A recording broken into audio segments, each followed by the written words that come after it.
नमस्कार, स्वागत है आपका हॉर्नबिल टीवी भारत पर। आइए देखते हैं अब तक की खबरें। उत्तर प्रदेश के मिल्कीपुर विधानसभा उपचुनाव में भारतीय जनता पार्टी के चंद्रभानु पासवान ने 61,710 वोटों से जीत दर्ज की है। उन्होंने समाजवादी पार्टी के अजीत प्रसाद को हराया। इस जीत को बीजेपी कार्यकर्ताओं ने पार्टी कार्यालय में उत्साह के साथ मनाया, जो दिल्ली विधानसभा चुनाव में बीजेपी की बहुमत से ऊपर की जीत के साथ दोहरी सफलता साबित हुई है।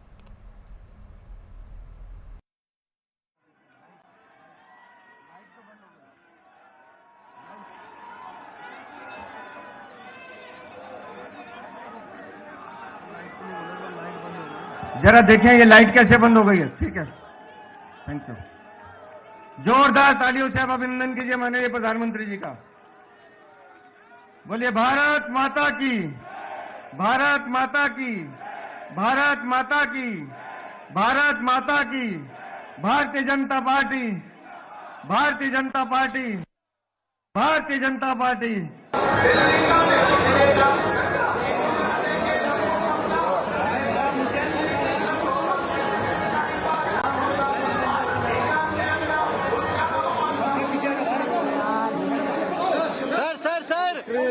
अमित शाह जी विक्ट्री। बदल दिया है दिल्ली दिल से, दिल्ली को खुशहाल करेंगे, मोदी की गारंटी है, दिल्ली को खुशहाल करेंगे। मोदी की गारंटी है। दोस्तों, आपके बीच में आ रहे हैं विश्व के सबसे लोकप्रिय नेता, हमारे आदरणीय प्रधानमंत्री श्रीमान नरेंद्र मोदी जी। जोरदार तालियों से अभिनंदन कीजिए, जोरदार तालियों से अभिनंदन कीजिए। पासवान किसको देना चाहते हैं? जीत का श्रेय मिल्कीपुर की देवतुल्य जनता को मैं उनके चरणों में प्रणाम करता हूं और उन्हें देता हूं। मर्यादा पुरुषोत्तम भगवान श्री राम और हनुमान जी महाराज तो सहित मिल्कीपुर की देवतुल्य जनता के चरणों में मैं अपने सर को नतमस्तक करते हुए प्रणाम करता हूं। उनका सारा श्रेय उनको देता हूं, मिल्कीपुर की देवतुल्य जनता को। मिल्कीपुर का जो चुनाव था, इसमें सबसे बड़ा मास्टर स्ट्रोक क्या था बीजेपी का, और आप सबका जो इसमें क्या मानते हैं? मिल्कीपुर के भारतीय जनता पार्टी के जितने भी कार्यकर्ता सहित मिल्कीपुर के देवतुल्य मतदाता, उनका आशीर्वाद हमारे साथ था। उन्हीं के आशीर्वाद से संभव हो पाया। जिस तरह से भारतीय जनता पार्टी के पक्ष में उन्होंने मतदान किया, ये उन्हीं का आशीर्वाद है। धन्यवाद। भारतीय जनता पार्टी की दृष्टि से ऐतिहासिक दिन है, सबसे अधिक खुशी का दिन है।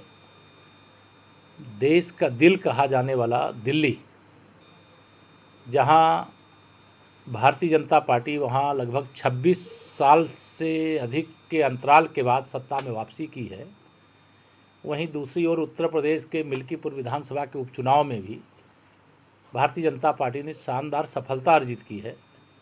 और मुझे यह कहने में गर्व है कि देश के आदरणीय प्रधानमंत्री माननीय श्री नरेंद्र मोदी जी के प्रति जो विश्वास है, जो भरोसा है देश का, वही भरोसा दिल्ली का भी है।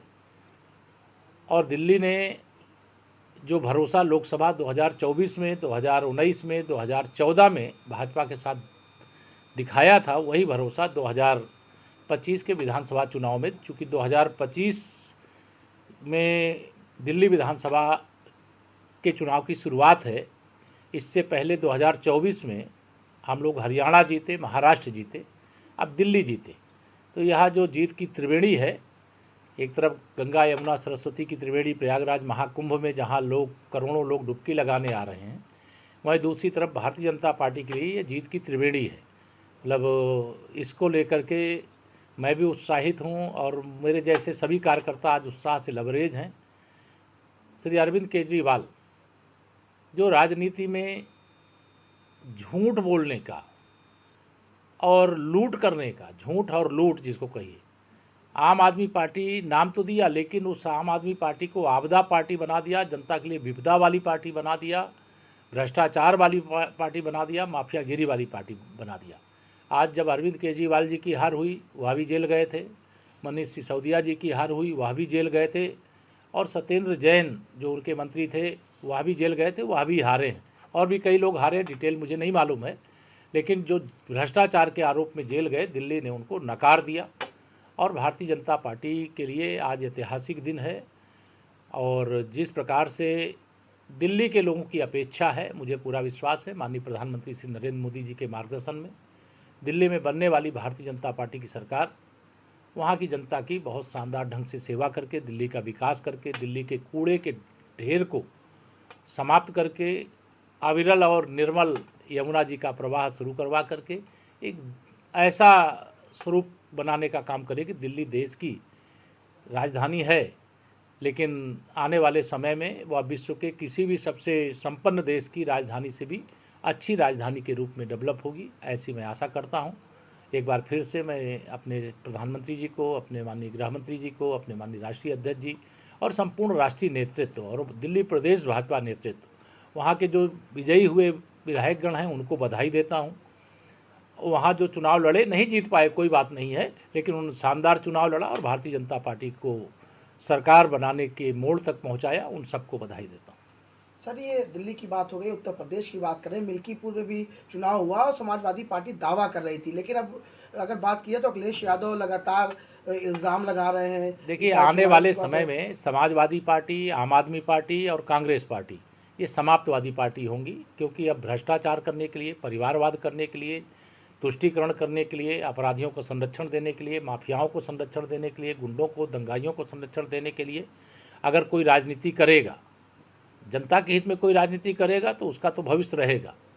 जो नकारात्मक राजनीति करेगा, जो देश के हित को, जनता के हित को नगण्य करते हुए केवल अपने हित का ध्यान रखेगा, अपने परिवार के हित का ध्यान रखेगा, उनका यही हश्र होने वाला है जो अरविंद केजरीवाल जी की पार्टी का हुआ, जो अखिलेश यादव जी की पार्टी का हुआ, जो श्री राहुल गांधी जी की पार्टी का हुआ। जैसा कि आपको पता है, आज विधानसभा चुनाव के परिणाम आ गए दिल्ली के, और दिल्ली के विधानसभा परिणाम के साथ साथ उत्तर प्रदेश की बहुचर्चित मिल्कीपुर सीट का भी जीत भाजपा ने दर्ज करा ली। मिल्कीपुर की मिल्कियत अब भारतीय जनता पार्टी के प्रत्याशी चंद्रभान पासवान के हाथ में पहुंच गई। कुल मिलाकर लगभग 62,000 वोटों से चंद्रभान पासवान ने अपने प्रतिद्वंदी अजीत प्रसाद को हरा दिया, जो कि समाजवादी पार्टी के प्रत्याशी थे और वहां के सांसद अवधेश प्रसाद के पुत्र भी थे। कुल मिलाकर दिल्ली विधानसभा में जिस तरह से 27 साल बाद भारतीय जनता पार्टी ने जोरदार तरीके से सत्ता में वापसी की है, उसके कई मायने निकाले जा सकते हैं। हालांकि आज का दिन भारतीय जनता पार्टी का जश्न का दिन था, और यह जश्न न केवल दिल्ली में बल्कि उत्तर प्रदेश के प्रदेश कार्यालय में भी जमकर मनाया गया। अब इन परिणामों का आगामी विधानसभा 2027 में क्या परिणाम पहुंचेगा और कैसे परिणाम दिखेंगे, यह निश्चित ही भारतीय जनता पार्टी के लिए कहीं ना कहीं सुखद परिणाम है। वीडियो जर्नलिस्ट अनिल साइनी के साथ शिव कृपाल मिश्रा, स्टेट हेड, लखनऊ। अलीगढ़ मुस्लिम विश्वविद्यालय के शाह सुलेमान हाल ही में एक वायरल नोटिस ने हड़कंप मचा दिया है। नोटिस में दावा किया गया कि रविवार को चिकन बिरयानी की जगह बीफ बिरयानी परोसी जाएगी, जो छात्रा की मांग पर आधारित था। नोटिस के वायरल होते ही एएमयू प्रशासन में हलचल मच गई। प्रशासन ने इसे टाइपिंग एरर बताते हुए सफाई दी है और नोटिस जारी करने वाले 2 छात्रों पर शो कॉज नोटिस जारी करने की बात भी कही है। भाजपा नेता और एएमयू के पूर्व छात्र डॉक्टर निशित शर्मा ने इस मामले को गंभीरता से उठाते हुए एएमयू प्रशासन पर सवाल उठाए और इसे छात्रों के लिए गलत संदेश बताया। वहीं एएमयू की प्रोफेसर विभा शर्मा ने कहा कि यह टाइपिंग मिस्टेक था और नोटिस की कोई वैधता नहीं है। मेरा नाम डॉक्टर निशित शर्मा है। निशित सर, भाई ये जो बीफ बिरयानी का मसला एमयू पे उठाया गया है, इस पर क्या कहना है? देखिए, एक तरीके से इंतजामिया का इसमें जो रोल देखा जा रहा है, एक लेटर कल सर्कुलेट हुआ कि सर शाह सुलेमान जो हॉल है अलीगढ़ मुस्लिम विश्वविद्यालय का, उसमें जो डाइनिंग है उसमें बीफ बिरयानी परोसी जाएगी और एक तरीके से इसे एडवर्टीज किया गया, इसे चिपकाया गया जगह जगह एक नोटिस बना करके, जिसमें सीनियर फूड जो एक जिम्मेदारी होती है उसके सिग्नेचर थे और इस तरीके से प्रोवोस्ट द्वारा पास करके ही ये सब चीज़ें होती हैं। तो इंतजामिया का जो रोल है बड़ा ही शर्मनाक है और इस तरीके से नज़र आ रहा है कि यह गलतियां जो हैं उन्हें बढ़ावा देना चाहते हैं, रेडिकलाइजेशन को बढ़ावा देना चाहते हैं और जो छात्र रेडिकल एक्टिविटीज़ कर रहे हैं उनकी गलतियों पे कवर अप करना चाहते हैं, एक पर्दा डालना चाहते हैं और यह आने वाली नस्लों को बर्बाद करने का कार्य कर रहे हैं। तो कहीं ना कहीं देखा जाए एमयू प्रशासन अपनी तानाशाही कर रहा है। देखिए बिल्कुल एक तरीके से तानाशाही कर रहा है, क्योंकि उन दोनों छात्रों पे जिन्होंने नोटिस सर्कुलेट करवाया, नोटिस निकलवाया, उनके ऊपर एक प्रॉम्प्ट एक्शन होना चाहिए था, वह ना हो करके और एक बड़ी हास्यास्पद बात करी गई है कि टाइपोग्राफिक मिस्टेक बताई जा रही है कि टाइपिंग मिस्टेक है। देखिए ये सब एक शर्मसार करने वाली बातें हैं और क्या मंशा है अलीगढ़ मुस्लिम विश्वविद्यालय के इंतजाम की, यह नजर आ रहा है या दर्शाई जा रही है। इससे पहले भी ये कई बार मिस्टेक कर चुके हैं और हमेशा देखिए मिस्टेक्स अगर मैं उसकी मैग्नीट्यूड आपको बताऊं तो इतना बड़ी घटनाएं हो चुकी हैं, लोग आतंकी करार दिए जा चुके हैं इंटेलिजेंस एजेंसीज और जांच एजेंसीज द्वारा। उन छात्रों को अभी तक सस्पेंड नहीं किया है अलीगढ़ मुस्लिम विश्वविद्यालय ने। जिन छात्रों को सेंट्रल एजेंसीज ने आतंकी घोषित किया, आतंकी गतिविधियों में पाए गए, उनको अभी तक सस्पेंड नहीं किया गया। यह बड़ी संदेहजनक स्थिति है और कहीं ना कहीं एएमयू जो इंतजामिया है वो रेडिकलाइजेशन को बढ़ावा दे रहा है। तो एमयू प्रशासन की जो टीम है कहीं ना कहीं देखा जाए तो तानाशाही खूब मन भर के बिल्कुल एक तरीके से कल ही उन छात्रों को सस्पेंड करके एक संदेश देना चाहिए था, परंतु उन्हें बचाया जा रहा है और उनकी गलती जो समाज में एक धर्म के विरुद्ध जो उन्होंने एक हरकत की है, एक धर्म के विचारधारा के विरुद्ध और एक धर्म की इच्छाओं के विरुद्ध जो उन्होंने कार्य किया है उसको कवर अप किया जा रहा है, उन छात्रों को बचाया जा रहा है। मैम ये बीफ बिरयानी का क्या मसला है? देखिए ये जानकारी में आया था कि सुलेमान हॉल जो एमयू का एक रेजिडेंशियल हॉल है, यहाँ पर एक नोटिस इशू किया गया था फूड और मेन्यू से रिलेटेड। और दो सीनियर फूड कहा जाता है डाइनिंग हॉल में, ये स्टूडेंट्स की हमारे यहाँ पर डेजिग्नेशन होती है। तो उन दोनों की तरफ से ये नोटिस था। जब इस नोटिस को देखा गया उस नोटिस में टाइपिंग एरर था, तो फौरन इस नोटिस को वापस ले लिया गया। दूसरी बात यह है कि इस नोटिस में किसी के साइन नहीं थे, तो हो सकता है कि इस नोटिस की अथॉरिटी का भी अभी कुछ पता नहीं तो है। मैम नोटिस में तो साफ साफ लिखा हुआ है, इसमें तो ऐसा कुछ भी नहीं है कि नोटिस गलत है या गलत छपाया गया या कुछ ऐसा इलीगल तरीके से किया गया है। उसमें तो साफ जाहिर हो रहा है लिखा हुआ है। नोटिस में जो टाइपिंग एरर है वो उससे साफ दर्शाता है कि ये नोटिस जो है ये सही तरीके से नहीं ड्राफ्ट था, तो इसको विड्रॉ कर लिया। नोटिस विड्रॉ होने का मतलब ये है कि इस नोटिस की कोई वैधता नहीं है। और हमने दोनों सीनियर, हमारी जो प्रोवोस्ट साहब हैं, उन्होंने दोनों सीनियर फूड जो स्टूडेंट्स हैं उनको शोकॉज नोटिस भी इशू किया है ताकि ये मामले को हम लोग गंभीरता से लें। और हमारे यहाँ एएमयू में कानून का पूर्ण तरीके से पालन किया जाता है। जो लॉ हमें कहता है कि जो चीजें हम लोग खा सकते हैं और जो यहाँ पे हम लोग एक दूसरे की भावनाओं का ध्यान रखते हुए जो चीजें करते हैं, खाते हैं, वो हमेशा होता आया है और आगे। लखनऊ में समाजवादी पार्टी के कार्यालय के पास समाजवादी पार्टी नेता अमन गांधी ने चुनाव आयोग को लेकर एक होर्डिंग लगवाई है। इस पोस्टर में अखिलेश यादव और कुछ सांसद सफ़ेद चादर पकड़े हुए खड़े हैं और पोस्टर पर चुनाव आयोग लिखा हुआ है। इसके साथ ही एक शेर भी लिखा है, चिट्ठी ना कोई संदेश, जाने वो कौन सा देश जहां तुम चले गए। इस पोस्टर में चुनाव आयोग को विनम्र श्रद्धांजलि दी गई है।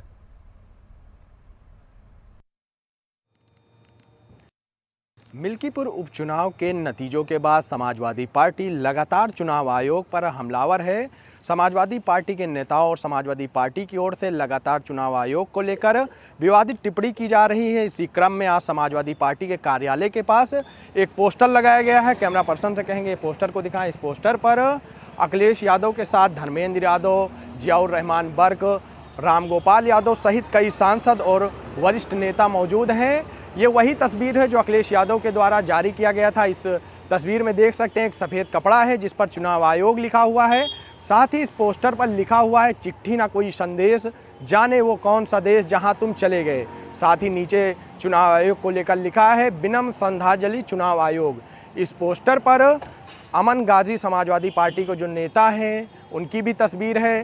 साथ ही आपको बता दें कि जब से मिल्कीपुर उपचुनाव के नतीजे आए हैं, समाजवादी पार्टी कहीं ना कहीं चुनाव आयोग को लेकर हमलावर है और लगातार विवादित टिप्पणी और ऐसे पोस्टर लगाए जा रहे हैं। आपको बता दें मिल्कीपुर उपचुनाव हुआ जिसमें भारतीय जनता पार्टी ने शानदार जीत हासिल की, जिसके बाद से समाजवादी पार्टी की ओर से और समाजवादी पार्टी के नेताओं के ओर से विवादित टिप्पणी और ऐसे पोस्टर लगाए जा रहे हैं। वीडियो जर्नलिस्ट अनिल सैनी के साथ मोहम्मद आमिर, हॉर्नबिल टीवी, लखनऊ।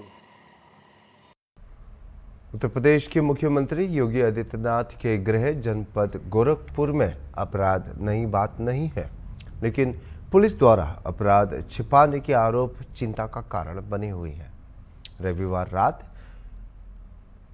21 वर्षीय संदीप सिंह उर्फ सनी को सती माता मंदिर के पास लूट के प्रयास के दौरान हत्या कर दी गई। परिवार ने आरोप लगाया कि स्थानीय पुलिस ने अपराध को दुर्घटना के रूप में प्रस्तुत करने की कोशिश की और घटनास्थल पर परिवार के पहुंचने से पहले इसे दबाने का प्रयास भी किया। आइए एक नजर डालते हैं इस रिपोर्ट पर। चलिए आगे चलिए।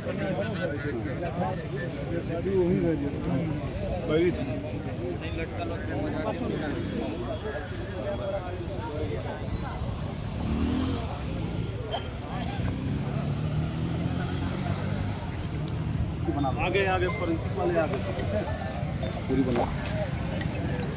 पूरा बढ़िया से बना लो। दे हमको बना रहे पर्सन गाड़ी का पुलिस गाड़ी एकदम सब लिए हैं।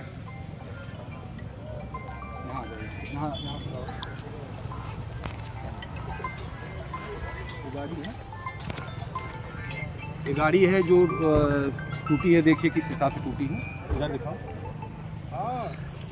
एक्सीडेंट में कभी गाड़ी टूटती नहीं इस तरीके से, इतनी दूर से नहीं, उधर कैमरा उधर करो, उतनी दूर से कैसे यहाँ तक आएगी? बीच में गड्ढा भी है। गड्ढा है। गाड़ी अगर ये इस तरीके से रोड पे अगर एक्सीडेंट होता तो वहीं टूट के वहीं गाड़ी गिर जाती, यहाँ तक नहीं आती। गाड़ी का नंबर इधर लाओ।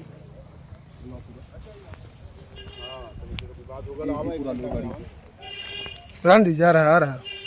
गाड़ी पूरा लो, ठीक है। स्टैंड पे गाड़ी खड़ी थी, स्टैंड पे गाड़ी खड़ी थी, फुल स्टैंड पे, फुल स्टैंड पे गाड़ी खड़ी है। ये जो 100 पड़ा है गाड़ी में जी, ये 100 किसका है? ये हमारे साले का है, छोटा साला है। अच्छा, तो इसका घर कहाँ पड़ता है साले का? हरिहरपुर पड़ता है। ये जनपद कौन सा? गोरखपुर लगता है। गांव हरिहरपुर लगता है, गोरखपुर जनपद गोरखपुर है। तो ये कैसे इसकी हत्या हुई, कैसे क्या हुआ है? इसके ये हत्या हुई है, मतलब पैसा था इसके में। हाँ, कहाँ पैसा था? पैसा जेब में था, वीडियो है हमारे पास। अच्छा, वीडियो है आपके पास? लूट करके इसकी हत्या की गई है। अच्छा, लूट करके हत्या की गई जी। कौन लोग ये हत्या किए हैं, कुछ जानकारी है? जानकारी नहीं मिल पाई। उसमें एसओ साहब जो है, एसओ साहब का क्या रोल रहा जनपद में? कुछ नहीं, जब हमें फ़ोन किए तो हम आ रहे थे, तो ये लाद के लेके जा रहे थे ऑटो में। अब बिना बताए आपको? बिना बताए, बिना कोई सूचना की। कोई आपके परिवार का नहीं था? कोई नहीं था। ये लड़का कै भाई बहन है? ये 3 भाई हैं, 2 बहन हैं। अच्छा, तो आप इसमें क्या चाहते हैं? पुलिस से क्या मदद चाहते हैं? न्याय हो और क्या। अच्छा, ठीक है। पुलिस की कुछ लापरवाही हुई है क्या? बड़ी लापरवाही। क्या लापरवाही? बता रहे हैं कोई बड़े नेता का फोन आ रहा है, इसीलिए हम रफा दफा कर रहे हैं। अच्छा, चलिए आपकी मदद की जाए, कोई रफा दफा नहीं करें, ठीक है। छत्तीसगढ़ के बीजापुर जिले में रविवार को सुरक्षा बलों के साथ मुठभेड़ में प्रतिबंधित सीपीआई माओवादी के करीब 31 नक्सली मारे गए। इस मुठभेड़ में 2 सुरक्षाकर्मी शहीद हो गए और 2 अन्य घायल हुए हैं। मुठभेड़ इंद्रावती नेशनल पार्क क्षेत्र में हुई, जब सुरक्षा बलों की संयुक्त टीम नक्सल विरोधी ऑपरेशन पर निकली थी। जिला बीजापुर के नेशनल पार्क इलाका में प्रतिबंधित एवं गैरकानूनी सीपी माओवादी संगठन की नेशनल पार्क एरिया कमेटी तथा तेलंगाना स्टेट कमेटी के माओवादी कैडर्स की उपस्थिति का सूचना के आधार पर Bijapur DRG, Bastar fighter, STF की संयुक्त बल अभियान के लिए रवाना किए गए थे। अभियान के दौरान आज दिनांक 9 फरवरी को प्रातः 8 बजे से अनेक बार माओवादी एवं सुरक्षा बल के बीच में मुठभेड़ हुई। मुठभेड़ के पश्चात इलाके के सर्चिंग में अब तक कुल 31 माओवादियों का डेड बॉडी रिकवर की गए थे। सभी माओवादियों का शनाख्ती की कार्रवाई की जा रही है। इस मुठभेड़ में हमारा 2 जवान घायल हुआ। दोनों घायल जवान का इवैक्यूएशन इंडियन एयरफोर्स के हेलीकॉप्टर के माध्यम से रायपुर में की गई।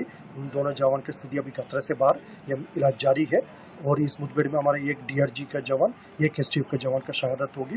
दोनों शहीद जवानों का पार्थिव शरीर को जिला मुख्यालय तक लेने के लिए व्यवस्था की जा रही है। अभी आसपास इलाका में सर्चिंग अभियान रीइंफोर्समेंट टीम्स के माध्यम से की जा रही है।